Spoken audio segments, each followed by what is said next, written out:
Hello everyone, good morning to all of you and welcome to online study point.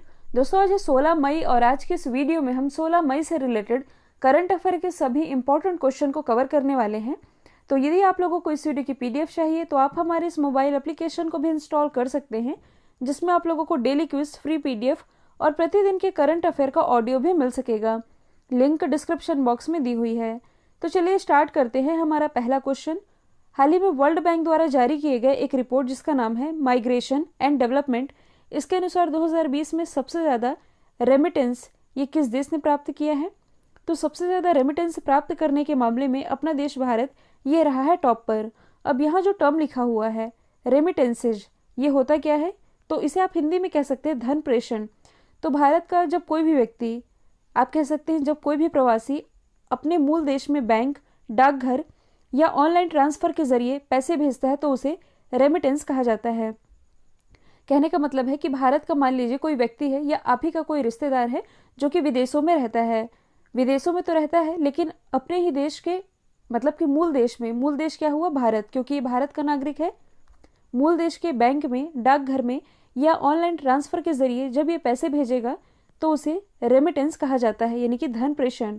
और धन प्रेषण के मामले में ही अपना देश भारत ये टॉप पर है। इस रिपोर्ट के अनुसार भारत को 2020 में, मतलब कि जो बीता वर्ष था, इसमें कुल 83 यानी कि 83 बिलियन रेमिटेंस के रूप में प्राप्त हुए हैं, जो कि पिछले वर्ष की तुलना में कम है। मतलब कि इसमें 0.2% की गिरावट आई है।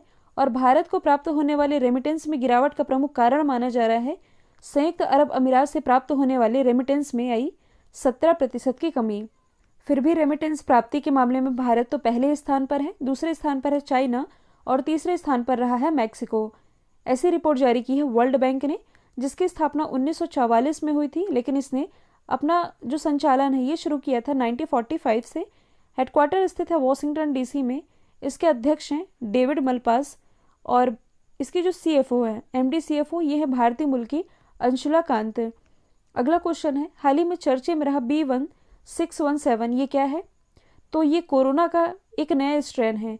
कोरोना वायरस का एक नया स्ट्रेन देखा जा रहा है जिसे B1617 नाम दिया गया है। और माना जा रहा है कि ये जो संस्करण है इसका, ये बेहद ही खतरनाक होगा, जो कि भारत में जो तीसरी वेव आने वाली है, तो इस तीसरी वेव का कारण भी ये बन सकता है। यदि हम बात करें WHO की, तो स्थापना हुई थी 7 अप्रैल 1948 में। हेडक्वार्टर स्थित है जेनेवा, स्विट्जरलैंड में। अध्यक्ष हैं टेड्रोस अधानोम। हाल ही में WHO की कार्यकारी परिषद में भारत के जो केंद्रीय स्वास्थ्य मंत्री हैं डॉक्टर हर्षवर्धन, इन्हें अध्यक्ष के रूप में चुना गया है। अगला क्वेश्चन है, किस राज्य के मुख्यमंत्री ने मलेरकोटला को राज्य के 23वें जिले के रूप में घोषित किया है? तो हाल ही में पंजाब के जो मुख्यमंत्री हैं कैप्टन अमरिंदर सिंह, इनके द्वारा पंजाब के इस 23वें जिले की घोषणा की गई है, जिसका नाम है मलेरकोटला। और ये जो नया जिला है ये संगरूर जिले से अलग करके बनाया गया है। मलेरकोटला, जो कि एक मुस्लिम बहुल इलाका है, ये बन चुका है पंजाब का 23वां जिला। हालांकि इस सरकार ने इसकी घोषणा तो पहले ही कर दी थी 2017 में कि हम जल्द ही मलेरकोटला को एक नया जिला बनाएंगे, जो कि बना चुकी है। तो यदि हम बात करें पंजाब की, जो कि 5 नदियों का संगम है, मुख्यमंत्री हैं अभी मैंने बताया है कैप्टन अमरिंदर सिंह, राज्यपाल हैं बीपी सिंह बदनौर।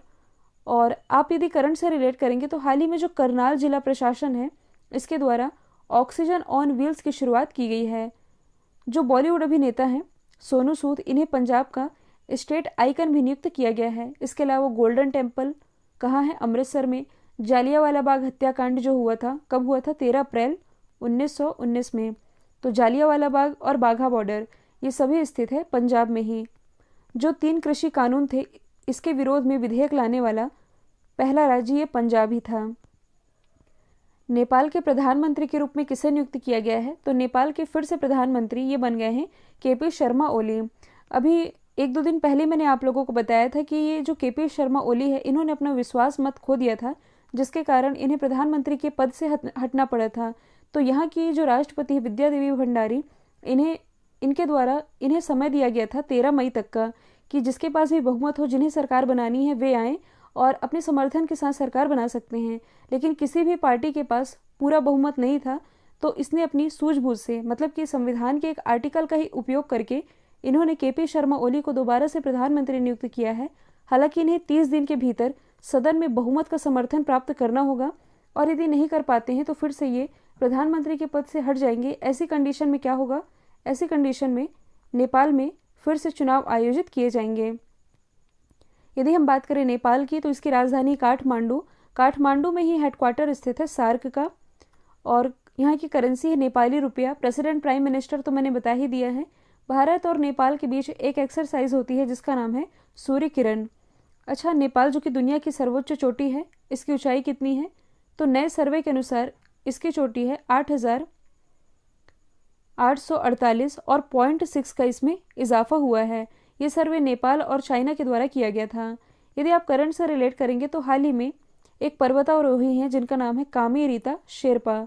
ये बिलोंग करते हैं नेपाल से ही, और माउंट एवरेस्ट पर 25 बार चढ़ाई करने वाले ये पहले व्यक्ति भी बन गए हैं। तो इनका नाम भी आप ज़रूर याद रखेंगे। अब यहाँ से एक आप मोस्ट इंपॉर्टेंट पॉइंट याद रख सकते हैं। देखिए, नेपाल के उत्तर में यदि आप देखेंगे तो चाइना है, दक्षिण में देखेंगे तो इंडिया है। हाल ही में चाइना ने क्या चालाकी की है, यदि आप लोगों को याद होगा तो कुछ दिन पहले मैंने आप लोगों को बताया था कि ये इस माउंट एवरेस्ट पर एक कोविड-19 संक्रमण रेखा खींच रहा है। मतलब कि चाइना ने एक बेतुकी बयानबाजी जारी की है जिसमें कि उसका ये कहना है कि जो पर्वतारोही जाते हैं माउंट एवरेस्ट की यात्रा पर, चढ़ाई करते हैं, चाइना से भी जाते हैं और नेपाल से भी जाते हैं। ऐसे में नेपाल में कोरोना का जो संक्रमण फैल रहा है, तो नेपाल के जो पर्वतारोही जो चढ़ाई पर गए हैं, वे चाइना से आने वाले पर्वतारोही से जब मिलेंगे तो संक्रमण इन्हें फैल सकता है। किन्हें फैल सकता है? चाइना के नागरिकों को। और चाइना के नागरिकों को फैलेगा तो जब ये इस पर्वत से नीचे उतरेंगे और अपने देश में जाएंगे तो ये संक्रमण को चाइना में फैला सकते हैं। मतलब आप ये सोचिए, ऐसा व्यक्ति जो कि कोरोना का पेशेंट है, कोरोना पेशेंट को वैसे ही ऑक्सीजन की कमी हो रही है और इतनी ऊंचाई पर स्थित है ये माउंट एवरेस्ट। मतलब सोचने की बात है कि क्या वह व्यक्ति जो कि कोरोना से पीड़ित है वो माउंट एवरेस्ट की चढ़ाई करेगा भी? तो जो चाइना है इसका कहना है कि जो भी चढ़ाई करेंगे, जिधर नेपाल वाला एरिया है, नेपाल वाले एरिया से आप चढ़ाई कर सकते हैं। नेपाल के उधर वाला जो एरिया है जो कि चाइना का है, चाइना लग जाता है, वहाँ से कोई भी यात्रा नहीं करेगा। इसके लिए हम सुरक्षा बल नियुक्त कर रहे हैं। तो सीधे सीधे चाइना ये जताना चाह रहा है, जैसे कि अभी तक हम और आप तो यही जानते थे कि जो माउंट एवरेस्ट है ये नेपाल में है। चाइना ने ये बयान जारी किया कि कोई भी इधर नहीं आएगा, तो साफ साफ इसने दुनिया को ये जता दिया है कि ये जो माउंट एवरेस्ट है इसके इधर का हिस्सा हमारा है। आई होप ये बात आप लोग समझ गए होंगे। तो चाइना की तो हमेशा से यही नीति रही है कि धीरे धीरे करके कब्जा करना और अंत में उसे हथिया लेना। अगला क्वेश्चन है, हाल ही में किस राज्य के प्रबंधन के लिए महतारी दुलार योजना की शुरुआत की गई है? यहाँ टाइपिंग मिस्टेक है, ये है महतारी दुलार योजना।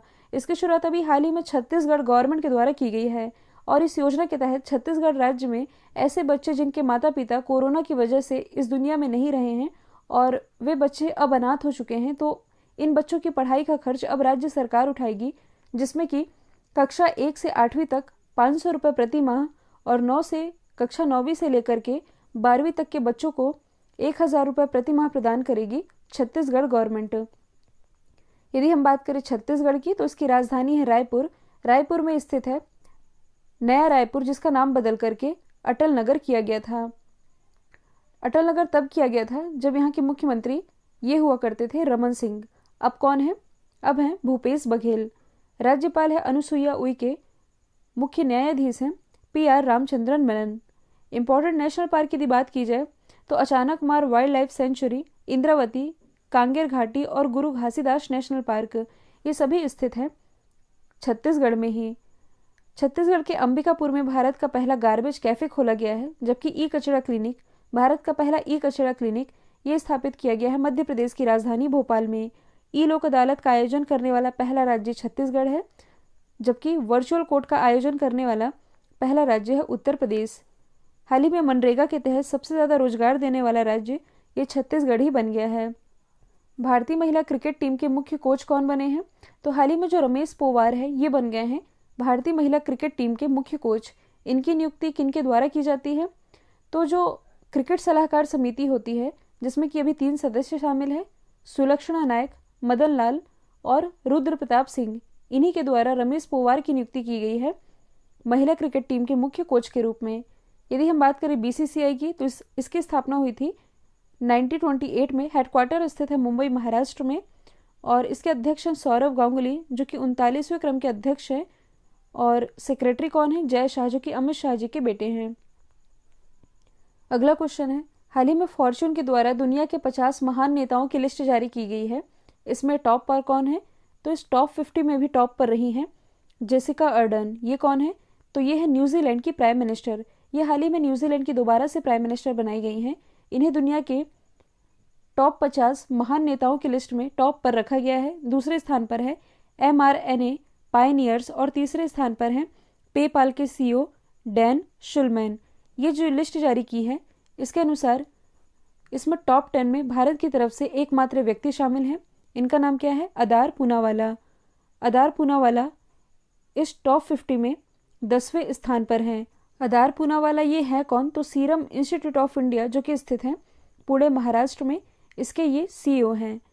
अच्छा, सीरम इंस्टीट्यूट ऑफ इंडिया के द्वारा कौन सी कोरोना वैक्सीन डेवलप की जा रही है? तो इसका नाम है कोविशील्ड, जबकि कोवैक्सीन ये डेवलप कर रहा है भारत बायोटेक। अगला क्वेश्चन है, किस टीम ने 2020-21 का फुटबॉल प्रीमियर लीग चैंपियनशिप ये अपने नाम किया है? तो हाल ही में जो मैनचेस्टर सिटी है इसने लिसेस्टर सिटी को हरा करके 2020-21 का ये फुटबॉल प्रीमियर लीग की चैंपियनशिप अपने नाम कर ली है। और इस खेल का आयोजन किसके द्वारा किया जाता है? फीफा के द्वारा। फीफा जो कि पूरे वर्ल्ड में फुटबॉल के खेल को रेगुलेट करता है। इसकी स्थापना हुई थी मई 1904 में। हेडक्वार्टर स्थित है ज्यूरिख, स्विट्जरलैंड में। अध्यक्ष हैं ज्ञानी इन्फेनिटो। फुटबॉल से रिलेटेड कुछ इंपॉर्टेंट ट्रॉफियां हैं, जैसे कि DCM Durand Rovers Santosh Subroto Mukherjee cup, sir Ashutosh Mukherjee cup, ये सभी रिलेटेड हैं फुटबॉल से ही। इसके अलावा हाल ही में फीफा के द्वारा 2 राज्यों के जो फुटबॉल फेडरेशन है, एक तो है पाकिस्तान फुटबॉल फेडरेशन, दूसरा है चाड फुटबॉल फेडरेशन, इन्हें निलंबित कर दिया गया है। अगला क्वेश्चन है, हाल ही में फोर्ब्स के द्वारा जारी किए गए सबसे ज़्यादा कमाई करने वाले टॉप 10 एथलीट में कौन टॉप पर है? तो हाल ही में फोर्ब्स ने ये नई लिस्ट जारी की है 2021 की। इस नई लिस्ट के अनुसार दुनिया में टॉप 10 एथलीट जो कि सबसे ज़्यादा कमाई करते हैं, इसमें टॉप पर हैं कोनोर मैग्नीगोर। ये है कौन? तो ये आयरलैंड के एक दिग्गज मिक्स्ड मार्शल आर्ट फाइटर हैं। लास्ट ईयर ये 16वें स्थान पर रहे हैं, लेकिन इस साल ये सबसे ज़्यादा कमाई के साथ इसमें पहले स्थान पर आ गए हैं। तो इस टॉप 10 हाईएस्ट पेड एथलीट की लिस्ट में MC ग्रेगर 180 मिलियन डॉलर की कमाई के साथ टॉप पर हैं। ये सालाना इनकम है। नंबर 2 पर है लियोनेल मेसी, जो कि एक फुटबॉलर हैं, 123 मिलियन डॉलर की कमाई के साथ। और तीसरे स्थान पर हैं क्रिस्टियानो रोनाल्डो, 120 मिलियन डॉलर की कमाई के साथ। देखिए, जो क्रिस्टियानो रोनाल्डो है ये पुर्तगाल के स्टार फुटबॉलर हैं और लास्ट ईयर जून में ही ये रैंकिंग जारी की गई थी कि दुनिया के पहले अरबपति फुटबॉलर ये क्रिस्टियानो रोनाल्डो ही हैं। अगला क्वेश्चन है, हाल ही में अंतर्राष्ट्रीय परिवार दिवस ये कब मनाया गया? यानी कि इंटरनेशनल फैमिली डे। तो ये भी हाल ही में मनाया गया है 15 मई को। तो अंतर्राष्ट्रीय समुदायों से परिवार के संबंध के महत्व को दर्शाने के लिए हर साल ये दिवस मनाया जाता है। इस बार ये जो दिवस मनाया गया इसकी थीम थी फैमिलीज एंड न्यू टेक्नोलॉजीज, यानी कि परिवार और नई तकनीक। मई मंथ का ही एक और इम्पॉर्टेंट डे है, 11 मई को मनाया जाता है नेशनल टेक्नोलॉजी डे, यानी कि राष्ट्रीय प्रौद्योगिकी दिवस। और इस बार की इसकी थीम थी एक सतत विकास के लिए विज्ञान एवं प्रौद्योगिकी, यानी कि science and technology for a sustainable development. कल जो मैंने आप लोगों से सवाल पूछा था इसका राइट आंसर जोस जे कट्टूर था। अब आप लोगों के लिए आज का सवाल है, हाल ही में किस राज्य सरकार ने ब्लैक फंगस रोगियों का इलाज फ्री में करने की घोषणा की है? तो इसका जो भी आंसर है कमेंट बॉक्स में बताइएगा। वीडियो यदि पसंद आया है तो लाइक कीजिए, शेयर कीजिए और चैनल को सब्सक्राइब करना बिल्कुल मत भूलिएगा। तो आज के लिए इतना ही। Thank you so much.